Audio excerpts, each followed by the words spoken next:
શિકાર ટોળકીના 3 દિવસમાં રિમાન્ડ મંજૂર. તારીખ 18/12/2023ના રોજ નિરોણા પોલીસ દ્વારા શિકાર કરવાના ઈરાદે નીકળેલા 4 ઈસમો વન વિભાગને સુપ્રત કરાયા હતા, જેમાં નખત્રાણા પૂર્વ ફોરેસ્ટ વિભાગ દ્વારા વધુ સઘન તપાસ હાથ ધરી.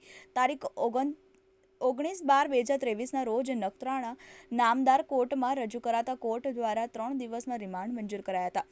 કચ્છ પશ્ચિમ વન વિભાગના વડા યુવરાજસિંહ ઝાલા તથા મદદનીશ વન સંરક્ષણ શ્રી એમ.આઈ. પ્રજાપતિના માર્ગદર્શન હેઠળ આર.એફ.ઓ. શ્રી ડી.બી. દેસાઈ તથા નખત્રાણા પૂર્વ રેન્જના સ્ટાફ દ્વારા વન્ય પ્રાણી સંરક્ષણ અધિનિયમ 1972 અંતર્ગત ગુનો નોંધી ધોરણસરની કાર્યવાહી કરી નામદાર કોર્ટમાં રજૂ કરાતા ચારેય ઈસમોના 3 દિવસના રિમાન્ડ મંજૂર કરાયા છે.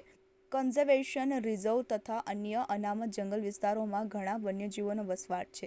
આવા અબોલા પક્ષીઓના સંરક્ષણ અને સંવર્ધન માટે આવી શિકારની પ્રવૃત્તિ અટકે એ અત્યંત જરૂરી છે.